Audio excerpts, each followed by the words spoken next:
which can recognize shapes and act accordingly, has now gone beyond the experimental stage. Since we started filming this program, this type of basic robot has already been overtaken. More sophisticated models which can identify parts have been installed in an American car factory. An even greater challenge is whether we could ever teach machines to obey spoken commands.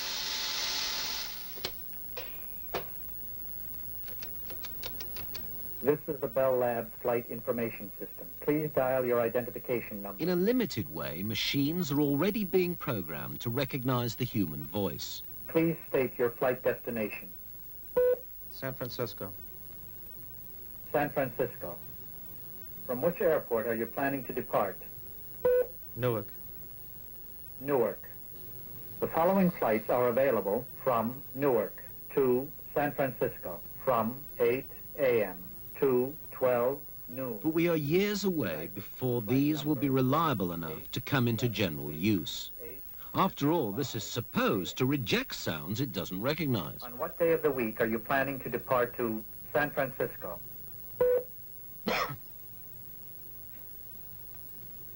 Saturday. You want complete flight descriptions. That's beautiful. But I can imagine that speech recognition is going to grow very rapidly. One can do speech recognition in simple ways with very big computers and research programs today. But as integrated circuits get so they can do everything that the big computer can do, it becomes more practical in a real sense. To have, for instance, transcription on your telephone where you can get a typed copy back of what you said. Maybe with not quite proper English, with maybe some mistakes in interpreting what your words were. But it's someplace in the future. You'll never get a chip to drown out aircraft noise. That's right, but, well, I'm not sure. So we've seen that just about anything might be possible with this exploding technology. Think on this. 10 years ago, on the day that Neil Armstrong first stepped onto the moon, if you'd have shown him a digital watch, he wouldn't have understood the technology that went into it. He wouldn't have known how it worked. And it's now forecast that over the next 20 years, there's going to be an even more startling period of change.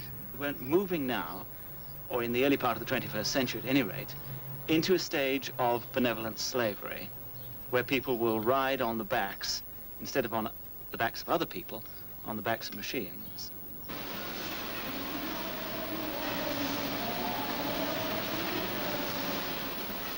In the next program, we will look at how the silicon factor will affect industry. The new technology will take over mundane, repetitive jobs, but at what price? Is British industry keeping pace with this micro-revolution? And how much will the chip affect the world in which we work?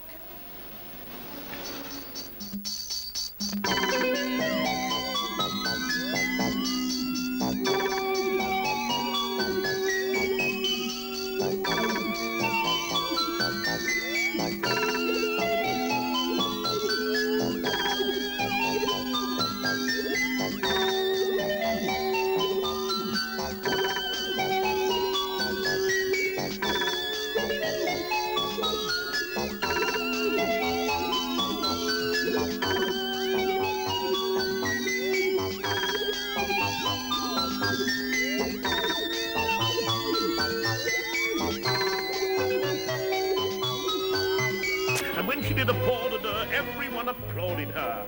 Till Dilys, heady with success, performed impromptu arabesques underneath the royal box, where sat the prince, a handsome fox. Then jumping up on pointed toes, she spun away across the snow. The prince leapt forward with surprise and raised some glasses to his eyes. But Dilys...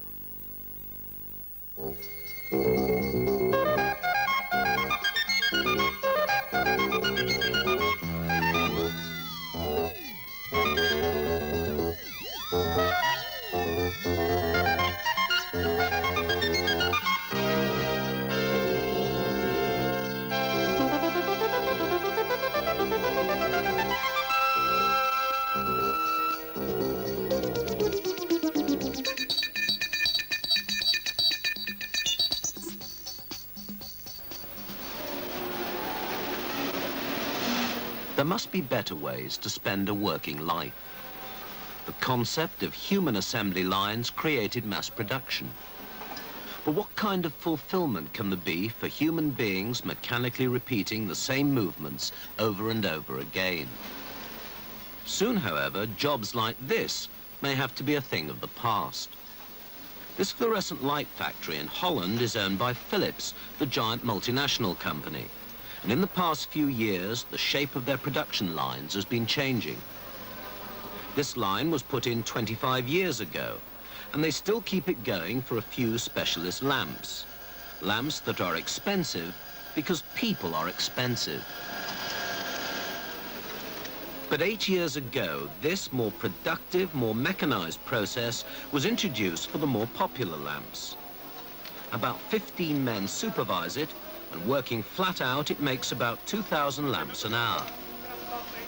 But it's now old technology. Things are changing again to this. It's a similar machine, but the new technology of the silicon chip has made it possible, virtually overnight, for the same 15 people to double their output.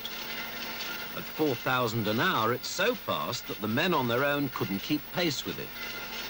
So now there's a new kind of supervisor, the computer. Every part of the process is monitored with sensors which report to the computer about faults or failures even before they happen. When the computer reports that something's up, the men can put it right. This has reduced the number of stoppages, reduced wastage. Of course, it's a long time before a machine will do every job in a factory, even one like this. But most of the jobs here are becoming more skilled, demanding more from the brain and less from the muscle. When this comes fully into production, other manufacturers will feel the keener wind of competition unless they too have used this new technology. Philips is big, very big, with over 400,000 workers, many of them in Britain. But even huge multinationals like this have been coming under pressure.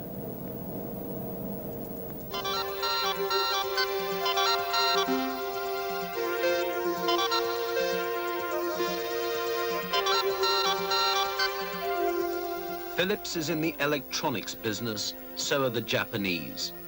Their electrical products have been flooding markets all over the world. Their products, as a rule, are reliable, good, and not too expensive. Is this a threat to you? Is this a threat to you? Yes. And what do you need to do in order to fight off this competition? Well, first, to be at least as innovative as they are.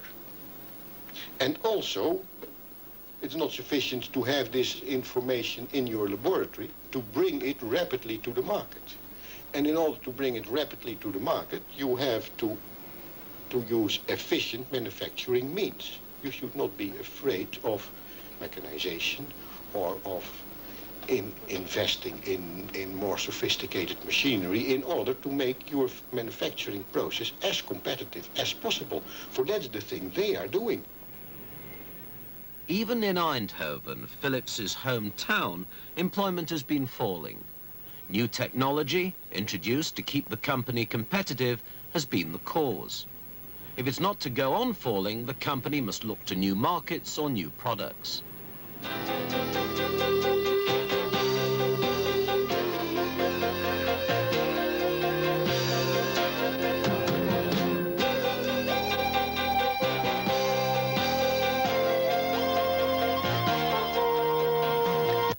So, who might sink or swim in the marketplace? Because right now, huge multinational companies in Europe, Japan and America are competing for your business, for the money you'll spend in the high street over the next 10 years. This particular machine is Dutch, and it's using two new technologies, lasers and microelectronics, and it'll open up entire new industries, factories, shops, and perhaps thousands of new jobs, and also opportunities for people who make programs, because it's really a gramophone record for television, and these discs are pressed just as cheaply as the conventional ones. You'll be able to buy one in a shop, put it on a machine like this, and hear the sound of your favorite pop group, symphony orchestra, or of a sporting event in stereophonic sound, and at the same time see the pictures on television.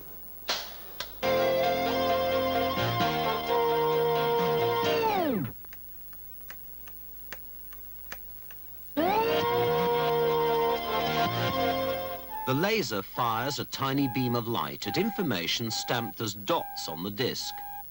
The light is reflected back, and the fluctuations turn into the electrical signals needed to make the picture. It doesn't matter if the disc is distorted, the microelectronic controls keep the laser beam exactly on course. This also uses a laser to replace the conventional stylus on your record player. It's a mock-up of what your record turntable could look like in the early 1980s. It's basically using a new technology to improve an old idea, how to get sound or music from a disc. And if the idea does catch on, then it could alter the whole shape of the industry, the people who make conventional styluses, record players, and the records themselves. Chips or small electronic circuits inside here enable them to produce a machine this compact and this small. And the disc itself is virtually indestructible. It doesn't matter whether you scratch it, drop it on the floor, or rub your dirty thumbprints all over it. It won't matter. The laser will beam right through the dirt and pick up the sound. The quality of that sound is likely to be superlative, better than anything we've ever heard before. And because the laser never touches the disc, it won't wear out. Companies like Philips, big as they are having to use the new technology in order to survive. This derelict factory on the North Circular Road outside London is a memorial to a once successful company which failed to realize that because of new technology, the world had suddenly changed. Gross was a family firm run by two brothers, and at one time they made these good old-fashioned solid mechanical cash registers. The firm really took off in the 1970s with this machine and the introduction of decimal coinage. But time was running out for this old established firm. New electronic cash registers were flooding the market, mainly from Japan. They were cheap, reliable, easy to service, and they did a multitude of jobs. Well, here they understood all about mechanics, not electronics, and very soon the firm began to go bust. What saved Gross Brothers from total extinction was a takeover by Chubb, the security firm. And Chubb realized that the company's products were hopelessly out of date. What the new owners did reveals what may be in store for literally thousands of firms in Britain and millions of workers. First, the management realized it must introduce a new machine based on electronics and not mechanics.